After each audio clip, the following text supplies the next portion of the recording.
Welcome to the Contrarians, where we are right and you are wrong. I'm Julio. And I'm Alex.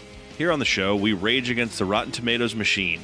For the first half of each episode, Contrarians Corner, we trash the fresh red tomatoes and praise the rotten green splotches, making our case any way we can.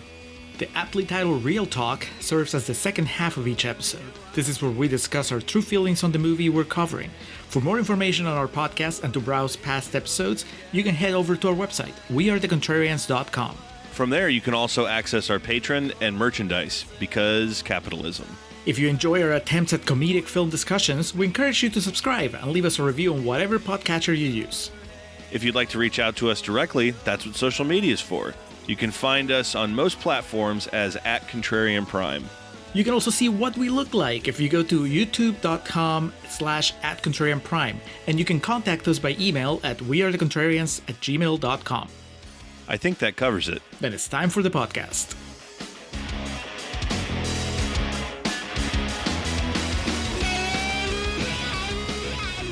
And we are recording for Contrarians Corner for Andhadhun? ?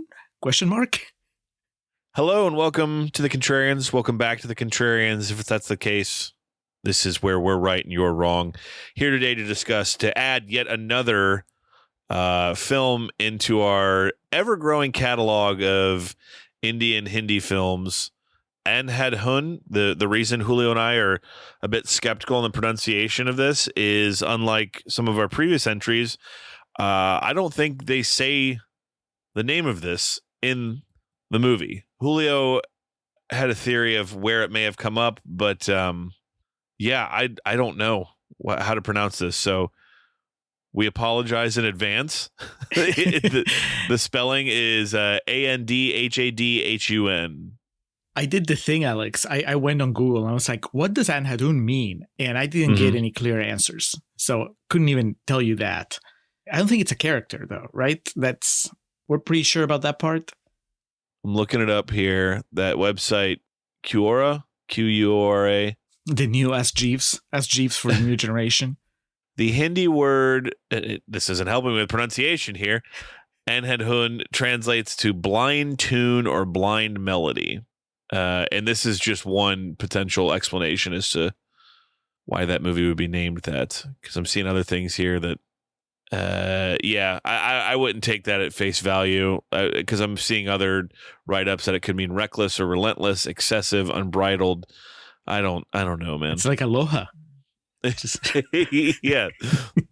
But yeah, by and large, if you Google the word we're trying to figure out here, you're going to get just results back from this movie from 2018, which, if I'm not mistaken, gets added to the Hallowed Halls, you could almost say, I guess, the Hall of Fame of 100%ers that we've covered here. Now, that's based on 15 reviews. It's not a certified fresh 100%, but still a very impressive score to have on the Tomatometer, followed by a 90% approval rating on the Popcornometer, based on over 500 reviews. So there you go. Yeah. So gaming the system, but still there is some merit there. Mm-hmm.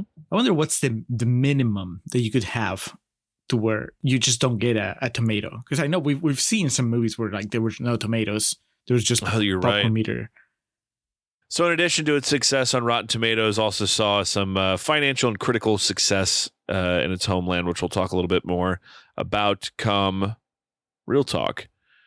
But for now, Julio, 100%. And before we get to why we're discussing this movie, let's just go ahead and see what quotes you pulled for us. All right.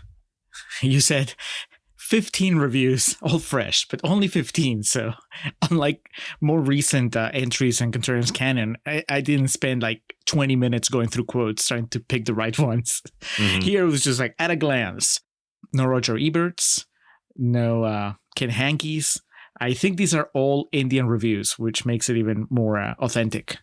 We're going to start with Raja Sen from the Hindustan Times, who says, this phenomenal new thriller from Sriram Raghavan pulls off its tricks in plain sight.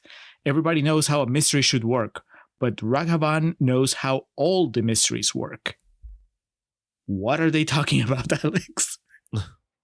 Guess I'm not sure. Maybe we'll uncover it as we discuss it. Yeah. Is there a mystery? I mean, that's the first thing that throws me off. I think that this movie is pretty open about everything that's happening. I mean, there's characters that don't know what's going on. But as an audience member, I felt like we were always on the level, right? Until potentially the end, which will be a point of discussion, potentially debate when we get there. Okay, we'll get there. Yeah, I saw some of that when I was pulling quotes, and I was like, I don't know what they're talking about.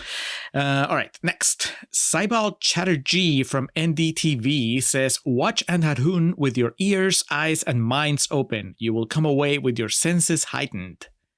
Have you ever tried that experiment, Alex? Of just not blinding yourself, but, just trying to just rely on your hearing? Yeah. I mean, when you're younger too, like you do that thing where you pin the tail on the donkey, and that always leads to like putting the blindfold on and seeing what you can do blindfolded and shit. And I remember when I was younger, always having that hubris about like, oh yeah, I know my house so well, I could walk around the house blindfolded. And of course, it's not as easy as it sounds. That's like the kiddie version of it. Later in this movie, well, this is mostly implied, but there is a sex scene where he's pretending to be blind. That's yes. A different kind of kink. Yes.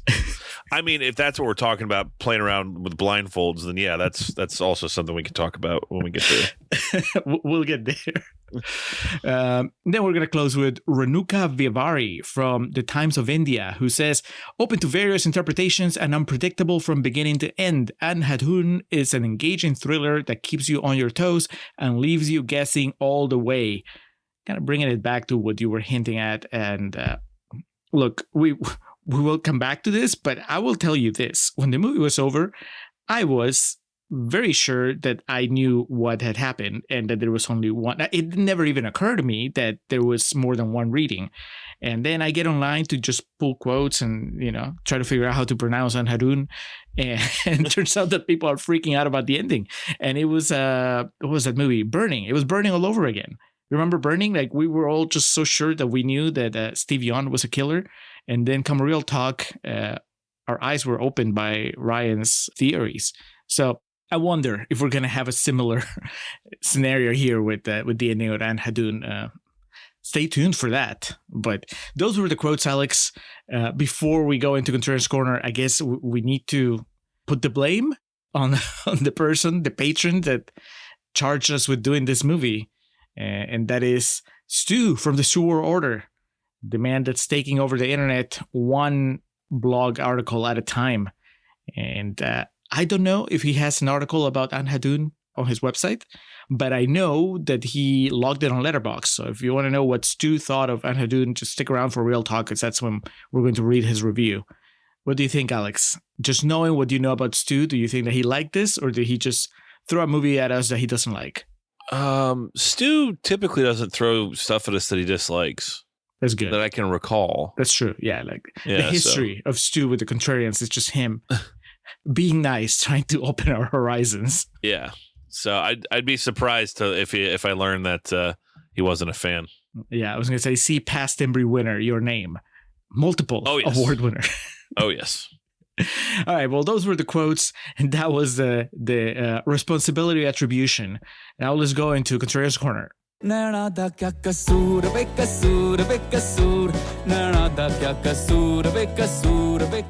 All right, it begins with the first line of dialogue. It's a long story, and indeed it is. And we see a CG bunny running through a field. Not really sure what that's all about. It's Chekhov's bunny. Chekhov's bunny.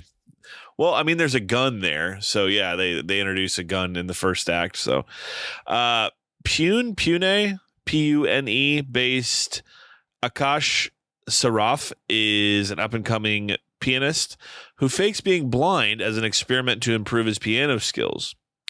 One day, while crossing the street, he is knocked over by Sophie. She helps him up and learns that he is a pianist. Sophie is impressed by Akash's talent and gets him an engagement at her father's diner. Akash usually wears opaque lenses to practice playing piano, but after meeting Sophie, he is tempted to look at her. He stops wearing his opaque lenses and simply pretends to be blind. They both soon begin a romantic relationship. At the diner, retired actor Pramod Sinha notices Akash and invites him to give a private performance for his wedding anniversary. So, how quick into it do we, the audience, learn that he's not actually blind? It's pretty much right away, right? Yeah, as soon as he meets the girl, which is within the first 10, 15 minutes, right?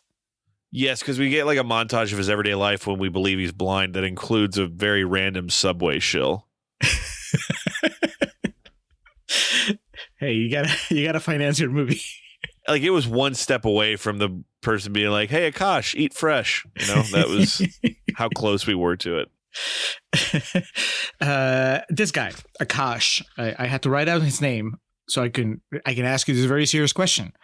It's Ayushmann Khurrana, right? Did I get it right? That's as close as I would have gotten to it. Yeah. Okay. Is this guy the poor man's Dev Patel? Yeah, I could see where you're coming from with that. He made quite an impact on me in this movie, so I think running the risk of seeing him again in movies, he's just going to be the first Akash for me. There's no Dev Patel comparisons for you until Dev Patel plays a blind man or a man pretending to be blind. I guess that's it. That's where the path ends. A coworker of ours once told me that there is a special layer of hell for people that pretend to have disabilities. I would agree with that. And that's all I could think of as soon as it was revealed that this dude is just pretending to be blind. There's no noble cause behind this, right? He's just doing it for funsies because he thinks that maybe this will help him play the piano better, but there's no concrete proof that that's what's happening. Right? Getting ahead a little bit here. When he's outed by one of the characters, his explanation is, "I'm an artist." I'm an artist, Gene. I'm a fucking artist. But yeah, it's like the way he tries to talk himself out of it. It makes this movie interesting, I guess, in the sense that he is not a good person, and you're not really pulling for him because you're like, motherfucker, you lied about being blind. You got yourself into this situation. Yep. I think that applies to pretty much every character here. Everything that happens is a direct consequence of terrible choices that they make. So yeah, it really kind of keeps you at arm's length because there's no sympathy. There's no empathy. It's just like, yeah, you deserve this. Good riddance. This dude, yeah, pretending to be blind instantly, automatically gets him on my bad side. I imagine most people's. How shady is it that he uses it to hook up with this girl, Sophie? Sophie? She tells him it was not a pity fuck. Yeah. or the equivalent of that. But do you think that they would have hooked up if she didn't think that he was blind? Like, or do you think he was using that as kind of like his part of his seduction? I think that, yeah, he kind of banked on seeming like a, not even the tortured artist approach to things. It's just like, oh man, I wonder what life is like, if I could see. All I know is how to play the piano. Will you have sex with me, please? Yeah, not a good dude. Is the old actor that's past his prime, is that a good dude? Is he just a cuck? He seems like his intentions are genuine. I think he just he's got that smoking hot wife that I don't think he ever questioned for a second. Like, why is she actually with me? Which, spoiler alert, became his undoing. Yeah, I guess if you're gonna feel bad for someone, that might be the closest candidate, right? Because he doesn't live long enough to do something shitty that would make the audience turn on him. So you're just like, oh, you poor bastard. Yeah, I didn't know if I could trust him, and then eventually the movie told me that it was necessary for me to worry about that anymore. But he seems pretty smitten with Akash, with his music. Is this the movie telling us that this guy's a great musician but not really showing us, or were you as enchanted by Akash's piano playing as everybody else seems to be? Well, we get a fair amount of musical numbers throughout this. And then, yeah, he is clearly a fan of this actor, but he can't say, like, he has to say, oh, your voice sounds similar to this guy. And for context, real quick, the reason he gives for being blind, he tells people when he was 14, a cricket ball hit him in the head and severed or severely damaged his optic nerve. But yeah, I mean, his music, I enjoy the music in this movie. It's there's no big sing 'em style dance sequence, but the songs we get are pretty enjoyable. But it doesn't do enough to make me go, yes, this is worth him pretending to be blind. It's not like he starts playing and he's fucking Stevie Wonder or, even just taking the blind thing out of the equation. It's not like he starts playing and it's like the Beatles or some shit. It's like, yeah, it's pretty good, but probably could, do without pretending to be blind. You wouldn't leave the bar if he was playing, but you wouldn't go and like tip him, right? Correct. Yeah. Yeah. I felt that it was a little weird, maybe crossing a line when, they have the montage of him playing at the bar. And the last movement in that montage is the reveal that they're hosting some sort of a blindness party. You know what I mean? Like everybody's blindfolded dancing, I guess because of him, right? What was that? There's a lot of what was that in this movie, just to throw that out there. Cultural gap. I mean, that's just something that they do at every bar. It just happened that in this one, the pianist happened to be blind also. You're right that there is no spectacular musical number. And that was actually a bit of a letdown for me. And that's the baggage that we bring now when we watch an Indian movie. Because after watching all the movies that we've watched for the show here and on the Patreon channel, I come with certain expectations. And so I want the massive dance numbers and I want the spectacular action pieces. And you don't get either of those here. It's just the dude playing piano. And there's a couple of, I wouldn't even call them action sequences. There's just some violence that happens, but it's no, there's no slow motion. There's no wild camera movements. There's no sing-em, right? And that was a bummer. It took me a long time to kind of come to terms with the fact that was as exciting as it was going to be on the musical side and also on the just overall action side. The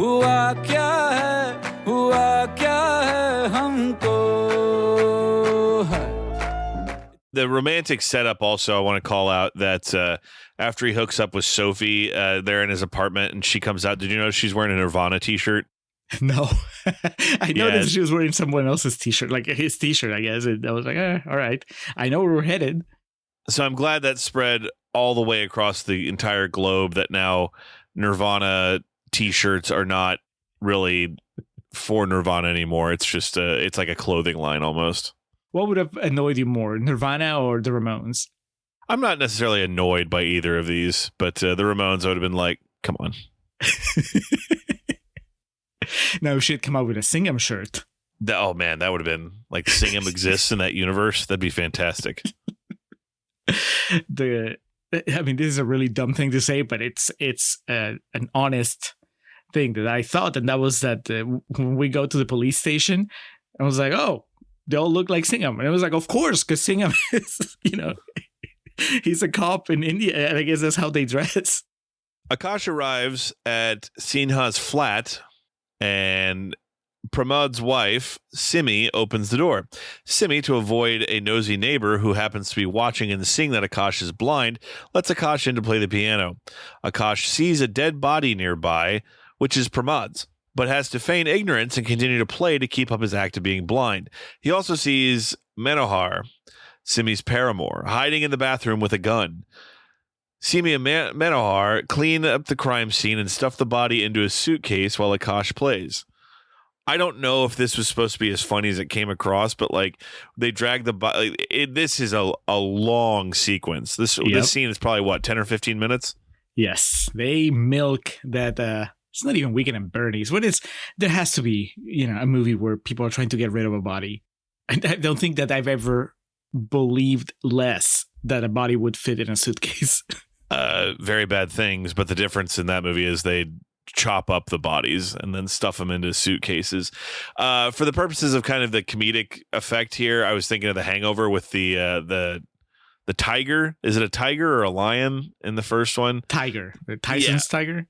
That's right. Yeah, and they have to put it like on the luggage cart and put like a blanket over it and shit. But it is funny. They drag this body out of the room and then they come wielding out this suitcase that they have to roll because they can't carry it. And then they take his watch and his ring off and break the finger. Yes. And while this is going on, we see flashbacks to, 15 minutes prior. We see that Pramod came home early to surprise his wife for their anniversary, and she was getting taken to Pound Town by Manohar here, and things go awry. I'm gonna retract my statement that that this dude didn't do anything to piss me off or to have me turn on him, the actor that had a cheating wife, because I just remembered he gets home, he's carrying like flowers and chocolates, I don't know what else, and then he's like, I don't know where my wife is, and he hears sounds that clearly sound like she's having sex, but he's still not putting two and two together, and then he sees a gun on the table. Mm-hmm. He picks up the gun, looks at it, he seems like a little perplexed by it, but this shouldn't be here. Yeah, and then she comes out looking like she was just having sex, and he goes, surprise. Really? And then the final explanation, because the movie takes a sweet time to really tell us what happened, right? Because they want us to believe that she killed him, but then at some point they never showed us what happened. You know, they cut right before the gun goes off, or right after, as the gun goes off at least once. But so are we supposed to assume that he shot himself, like, on purpose? She says it was an accident, but I don't know how you shoot yourself accidentally in the head. Well, he shot himself. It was also in the throat. So if he shot himself, he had to put it to his neck and pull the trigger. Accidentally. Yeah. If it was an accident, they could have worked around that. Like, I just took it as they killed him. So she was full of shit. And okay, I get that she why she would lie. I don't get why the movie would lie to us, right? Just show us. Because they've been showing us, in the movie, they show us other stuff, right? Even when, there's misdirection, they're like, oh, no, but this is really what happened. Mm-hmm. They show us, like, there's never a moment where we see who shot who, right? And also, okay, well, he had the gun. Or did he just not have the gun at all? You know what I mean? Like, he was holding the gun. So how did he just hand over the gun so they could shoot him? Yeah, I don't know. I don't buy that he shot himself in the neck. So more than likely what happened is the paramour had the gun with him already, right? He was having sex with... He's a cop. Right. never unarmed. He's having sex with the wife while carrying. So he's ready to go as soon as the husband walks in. Okay, we put it together. We put it together better than the movie. There you go. You're welcome. But whatever the case, you're right. This plays like comedy. And big this time. Is where I thought, man, it's about to get good, right? We're in for a hilarious comedy of mix-ups. Peter Bogdanovich would be so proud. Here's a guy pretending to be blind, witnessing a murder. We're going to spend the next hour and a half with him trying to expose the crime without giving away that he's blind. But that's not what the movie is. The movie is not a comedy, and he's only pretending to be blind for the next 20 minutes, I think. So I feel cheated.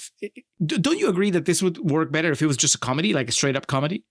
Yeah, I could see that. I think that we're about to get into it. I think they try to do a bit too much. And in this case, I think the idea, this is honestly, it's the Boy Who Saw Too Much episode of The Simpsons, where Bart skips school and sees that a man who's arrested for assault actually did no wrong. But he can't come forth with it because he skipped school, and he's worried about the trouble that would get him into. So that's what I was thinking of for about the first hour of this movie, was that episode of The Simpsons. So yes, I think to your point, it would have played a bit better as a comedy, especially with the Inception amount of levels we're going to get into. Does that episode of The Simpsons open with somebody trying to shoot, what's his name? Blinky? The fish with the three eyes? Yes. The Boy Who Knew Too Much. That was it. Not Saw Too Much. Tremendous episode. There, and part of it is the trial that's going on, that Bart is the one witness they don't know they have. Homer's on the jury, and he keeps like prolonging it because he gets a free hotel room and all the room service he wants.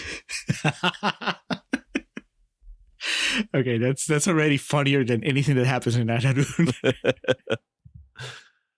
Back to our friend Akash here. He tries to report the murder to the police, but is dissuaded when he discovers that Manohar is the police inspector and makes up lies about his cat missing.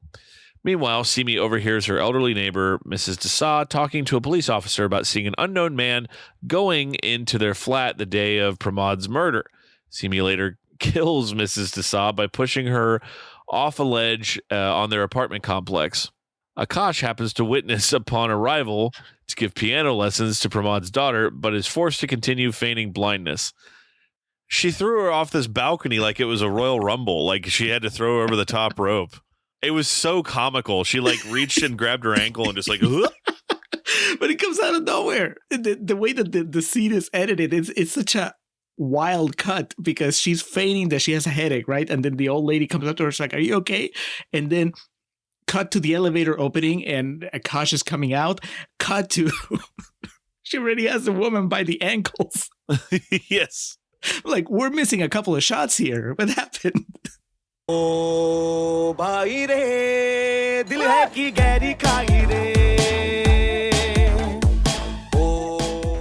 Simi goes to Akash's house and hands him a temple's offering as Akash makes coffee for them. After poisoning his coffee, she observes him carefully and figures out the act. He's not actually blind as he spills his coffee on purpose. Akash says he will leave for London and keep Simi's secret, but gets drugged by the offerings. So a lot going on here. But I think the takeaway here is Simi connects the dots in that he's not actually blind, but she is like, and this continues throughout the movie, is a different level of evil. She's got like backup after backup. And in this case, she's like, well, in case he catches on that I poison him in front of his face, I'm just going to bring some stuff that's already poisoned, just as I'm going to get him one way or another. I mean, it helps that he's an idiot, right? Because wouldn't you be very, very suspicious of everything she does?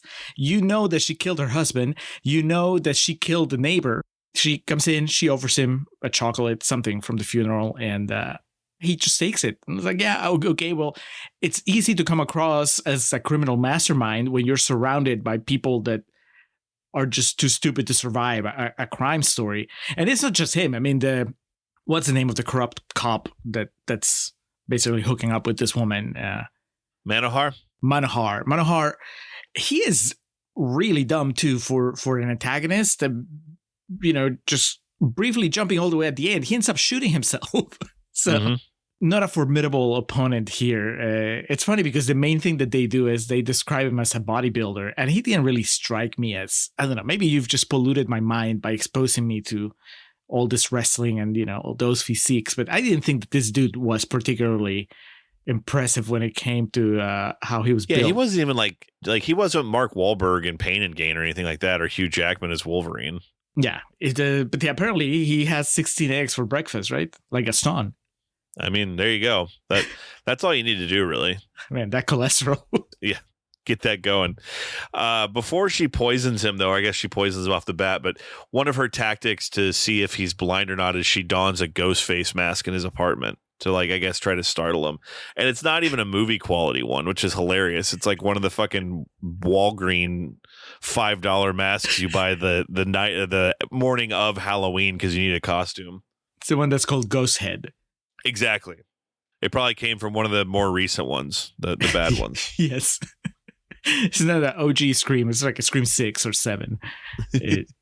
I'm glad you brought that up because that's another what was that moment. There's no setup for it and there's no follow through. It's just, well, I guess she decided that she was going to try to freak him out with a mask. When in the end, all she had to do was what works, and she just pulls a gun on him and he puts his hands in the air. I don't know why that wasn't step one. And she says, Mr. Fake Blind, meet Mr. Fake Gun. And she pulls the trigger and there's no bullets in it. And this is when she's like, what the fuck are you doing? He's like, I'm an artist. Like, man, I was hoping that there was a better reason because otherwise this movie becomes really hard to buy. And it was. He realizes, he's like, I'm going to leave. And then he realizes he's been poisoned. He passes out. And then the scariest moment in the movie for me, Alex, was she's watching him passed out. And then she hears the piano. And she goes, and there's a cat. And I'm like, oh no, is she going to kill the cat? Yeah, yeah. And then even worse, because you see the cat drinking the tea that I thought was poisoned. Right? But then we see the cat again later. Or we hear the cat at least, because I was keeping track of the cat. That was that was my main concern. As you should. Yeah. I mean, I don't know that things bode well for the cat because we kind of lose track of him in the second half of the movie. So my hope is that little kid that was the peeping Tom of the neighborhood, I hope that he adopted the cat, and that's why we just don't have to worry about it.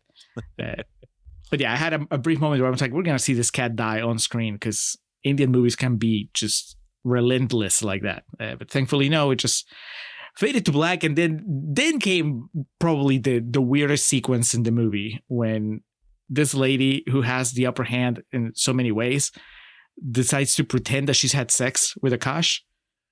Yeah, this she's also very attractive. So I was like, all right, let's see where this is going. But yeah, I don't even know why this is the first thought that went through her mind. There was one time when I was in college, it was before I was 21, so I shouldn't have been drinking. And my roommate had gotten into a fight on the concourse of our apartment complex. And there was like two other people in our apartment there that we were like drinking with, that I was drinking with. My roommate who was in the fight came back, and he was like busted up and shit. And someone had called the cops and told them like where he went. And like the cops showed up to our apartment, and I was drunk. But one of the guys that was there was like, I'm on probation. I can't get anything, which is hilarious in hindsight. It's like, how are you going to be 20 and on probation? Come on, guys, get it together. But my roommate was all fucking, he did not win that fight. So he was kind of bloody and shit, but he was also drunk and stuff. So I was like, Josh, go get in your bed right fucking now. And then this other guy, there's two other guys. I was like, all right, you go to this bedroom, you go to this. It was a 4-bedroom apartment. And I turned off all the lights. I turned the TV on and then stripped down to my underwear. And I answered the door that the cops were at, like in my underwear, acting like I had just woken up. I was like, yeah. They were like, we got a report that someone was here like in a fight, and we're trying to find it. I was like, nope. Because it was close to a holiday or some shit. And I was like, no, I'm the only one here. And they gave me like are you sure? And, you know, I'm just standing there in my underwear, and I'm like, uh-huh. And so what I'm trying to say, and the end of that story is that I was like, can I go back to bed? And they were like, all right, well, just keep your eyes open if you see anything. So the moral of the story is that worked. So I can't judge Simi too harshly here, because I did something pretty similar in a situation that I needed to get out of, and it worked out. I was really hoping that the end of the story was you telling like your friends, all right, you pretend to be blind, and then you wrap yourself in a towel when you open the door. I'm nowhere near as good looking as what's the actress here who plays Simi? That is Tabassum Fatima Hashima, known professionally as Taboo, is an Indian actress who works primarily in Hindi films. She is, like I said, very attractive, but also, like, not to throw anybody under the bus in this movie, but I think I would venture to say the most polished actor of the lot here, because the quality of acting ranges a tad, I would say, if I was being polite. But the point is here, she answers the door when Sophie shows up and spins this yarn of, you know, he was here for me because since my husband died, and, you know, it just kind of happened.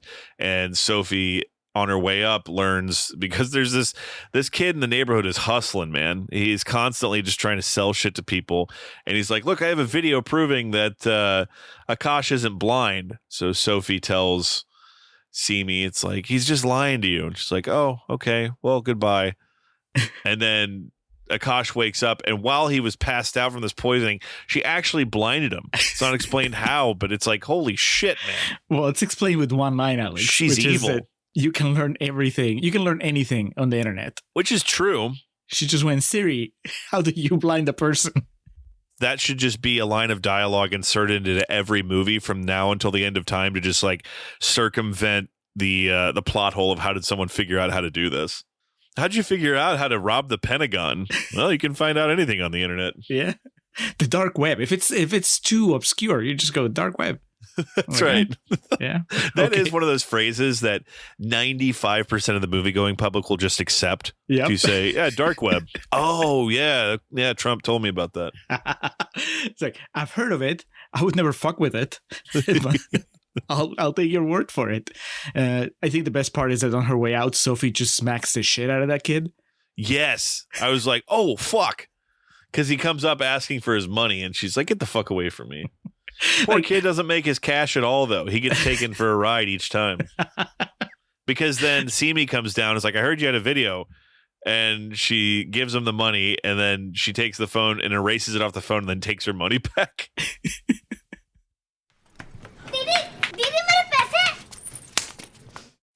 So this is all very amusing when you're talking about it with your friend, with your co-host. When you're watching the movie, it's a bit of a head scratcher, right? Because this woman that has killed at least one person, probably two, decided to stop at number 3. She's like, no, I'm just going to blind him. Even though he knows everything that happened, I'm just going to take the chance that blinding him and threatening him that like nobody's going to believe you and making sure that his girlfriend breaks up with him, that's enough. Even later, her associate, her lover, the cop, the corrupt cop, tells her, why didn't you kill him? And she's like, I don't think so. I didn't feel like it. We had him. What are you doing? Unconscious. Like, if she wanted to fuck with him, she could blind him, and then after he realizes he's blind, then she kills him, right? Like if she wants to be extra nasty.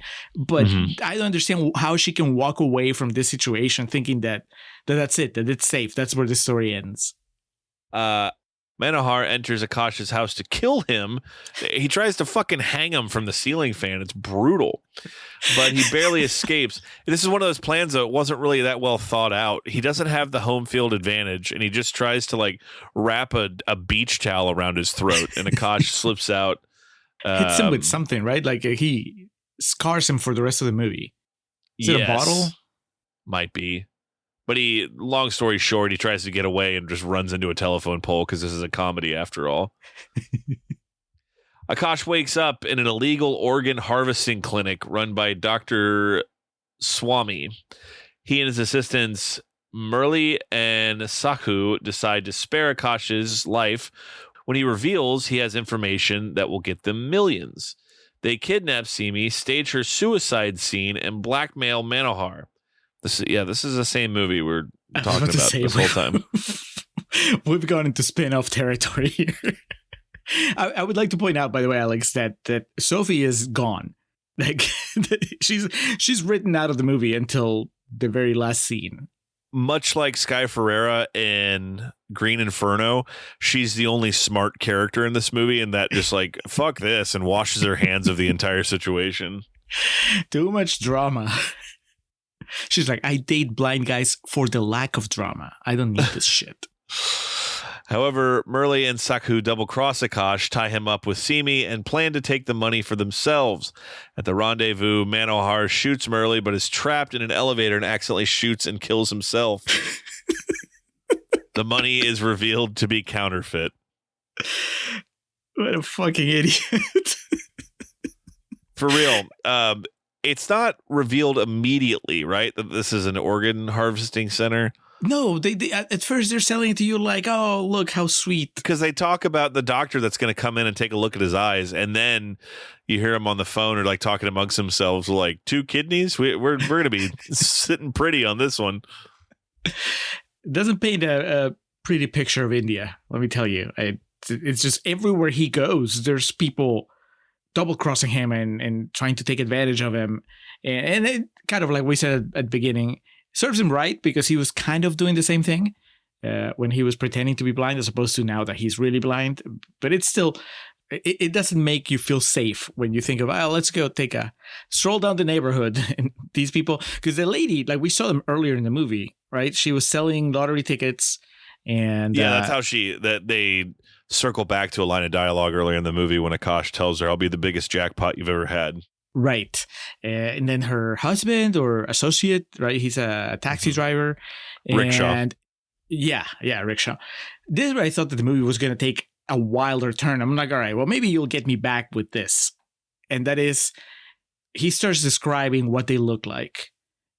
because obviously when he was just pretending to be blind, he got a good look at them. So just freaks him out. He was like, you have this tattoo and you have this poster on your rickshaw and you look like this boxer and so on. And the lady says like, oh, you have superpowers. You have like a third eye. You're the reincarnation of Shiva.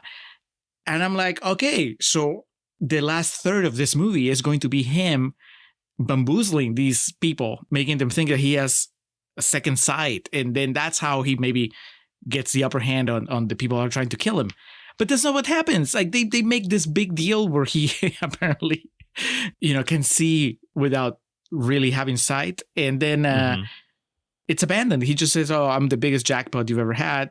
But it's not because he has superpowers. It's just because he's going to tell them the story of the movie. And that's nowhere near as exciting as him pretending to have superpowers, if you ask me. I agree. He could have done some fucking Book of Eli shit with this, but instead he just goes right with it. My note here says, these are back to back. What is this? What's the plan, Phil? And then musical number? Is that the musical number after they kidnap the woman, Simi? It is, right? Yeah, the musical numbers are mainly just like montages, or this is what's happening right now in the movie, setting the stage. It's interestingly placed. So it's weird because the movie starts working itself to a pace where you don't have time to absorb every new betrayal. So he's on the run. The bad guys, the cop and the evil wife, they're like, we need to find him because the cop tried to kill him and he escaped. He shows up at the house of the woman to pretend that he's going to say goodbye to the little girl that he was giving classes to. And she's like, well, let me take you to the airport or whatever. And he says, okay. They're also like immediately trusting. Yeah. Yeah. She's like, oh, I'm sure that he's so dumb that even though the cop tried to kill him last night, he's okay with, me driving him to the airport. He's going to trust me. And then she calls the cop and the cop's like, yeah, drive him here. I'm going to kill him. But we never get to see that because he betrays her. Akash is like, nope, it was all part of an ambush. So we're going to kidnap you. And then she gets kidnapped. And then we have that little montage. But then Akash gets betrayed by the people that were helping him. The lottery ticket lady and the doctor and the rickshaw driver. So now that's like, he is double crossed. And then this bad wife is like, well, let's team up so that we can escape and overcome these people that just betrayed you. At that point, I'm like, I don't care. I know that nobody can be trusted. So it doesn't matter which type of alliance is going to happen in the last 45 minutes of this movie. I know that it's going to last for like 5 minutes and then there's going to be another reversal. So when you do that to your audience, all you're telling me is like, it doesn't matter. Just wait 5 minutes and we're going to have a new set of rules, a new set of allegiances. We're going to hit reset here in a few minutes. Just hang on. Yeah. Don't get too invested. Worry about the cat.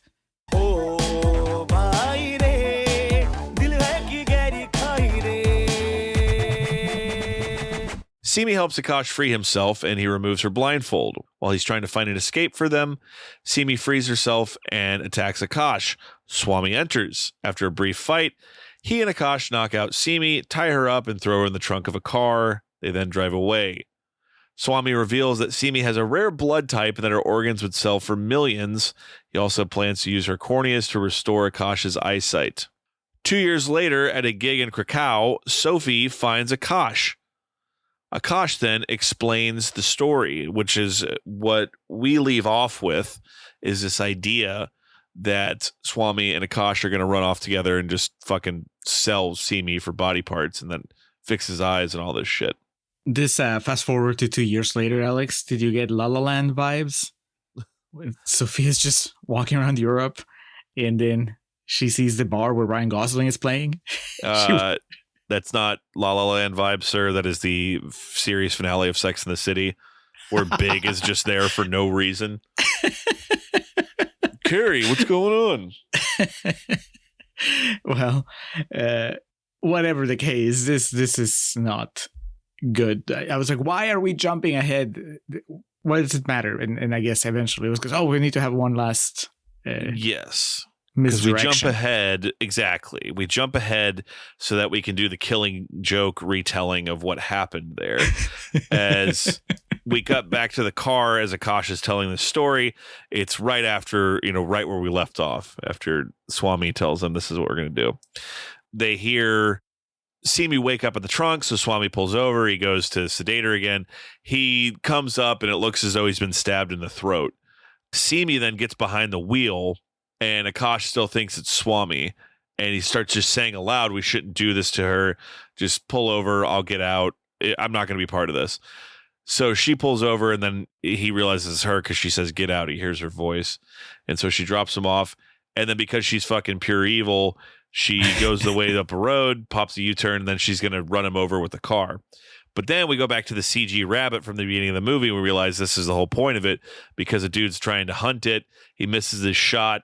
The rabbit jumps, trying to hurtle over the road, hits the windshield of the car and causes Simi to veer off and fucking flip this car. And then it blows up, just so you know that she's definitely didn't make it. What was in that car that exploded like it was in the Michael Bay movie? What's the reason for this, you may ask? It's so we can do the usual suspects ending because Sophie tells Akash, right? It's like, she was evil. You should have just let him kill her, harvest her organs, and replace your eyes. And he just gives her the, well, I couldn't do it thing. So we see them say goodbye to each other. And as he's walking off, we still think he's really blind. His walk becomes a little more confident as he rounds this corner, and then he takes his walking stick and whacks a can that's in the middle of his path. So, okay, what happened? That description makes it sound obviously like he's not blind, but honestly, when I was watching, I was just like, he accidentally hit a can, right? Well, Julio, I believe this is what we refer to as ambiguity. I think, much like the end of The Dark Knight Rises, the viewer is left to interpret for themselves what really happened. Is he blind? Is he not blind? Why should I care? Here's the thing. Before you even get there, would you trust that doctor? Was it Swami? This guy who less than 12 hours prior was trying to literally cut your kidneys out of you, and now you're like, yeah, fuck with my eyes, man. I mean, I understand you don't have anything to lose because you're already blind, but fuck. Well, that's the thing, Rick. Like, I would trust him to remove a kidney. I wouldn't trust him to implant corneas in my eyes. That seems like it's the next level. And this dude, he looks like he hasn't showered in like 2 weeks. So you need a professional. You don't need some dude that's just in the black market haphazardly taking people's organs out to sell them. So I can't, even if you were to tell me that that's what happened, that they killed a woman, and then I don't buy that they successfully managed to restore Akash's sight, because that was not in the cards. The other thing is we kind of blew past it with the other two associates, like Lotto Lady and the rickshaw driver. The rickshaw driver gets killed. Like, the cop shoots him in the neck. I guess it's an act for that. But were we supposed to feel sorry about this tangent in the story? Because we followed them. Like, Lotto Lady takes this guy to the hospital, and she's begging them to help him. And then the doctor comes out and she's like, I'm sorry, he'd lost too much blood. And then that's the lady when she learns all the money's fake and shit. Yes, which I'm not gonna lie, Alex, I was like, well, I've never seen Indian money, so maybe that's just how it is. Like, I was like, that looks fake, but I wasn't sure. And then you just confirmed that it is fake, so I guess. I mean, that whole situation's the definition of fuck around and find out, right? Messed with this corrupt police officer, and they're surprised that one of the guys got shot and killed. Yeah, it's more surprising that the cop himself also panicked while he was trapped in an elevator and shot himself by accident. That is just so dumb. Anyway, how do you feel, Alex? Okay, so tell me, how do you feel either? Here's probably the biggest failing in the movie. I don't care, right? Whether Akash can see or not see at the end of the movie, it doesn't affect how I feel about Akash. I didn't feel that he deserved a happy ending, where that happy ending is him being blind and successful, or him faking that he's blind and still is successful. Either way, he's just a guy that was kind of a piece of shit to begin with, and somehow he got away with it. So I walk away from it saying, blind, not blind, the ending still feels the same to me. Is that different for you? Like, do you feel like it's an extra twist of the knife if he can see? No, not really, because I'm going to be honest with you. At this point in the movie, they could have done anything. It could have turned out that they were aliens. I would have bought that. That's how many just unnecessary swerves and twists there were along the way in this movie. So when it ended, I was like, why not? Dude, here's the ending. I would have been like, respect. He knocks the can over with his cane, and then, much like in The Usual Suspects, he gets into a car, and the guy driving it, the actor, like the husband that supposedly got killed at the beginning. Oh shit! What was his name? Pramod. Yeah. He's missing the finger that they broke to take the to get the ring. Okay, that's all you see is two hands grip the steering wheel, Yes. and one of the hands, his left hand, is missing the ring finger. Wow. Oh man, I mean, we don't do it too often, but I think with this, we improved this movie greatly. Yes, just save it for the remake. I'm sure the American remake of Andhadhun, starring Bryan Cranston. Yes, and Dev Patel, of course. But anyway, that was Andhadhun, a 100%er. 100% on Rotten Tomatoes, potentially 100% in our hearts. Find out by listening to the Real Talk segment. Coming up next. That was the most like comic book ass ending ever. I loved it. It was just, what will happen? Stay tuned.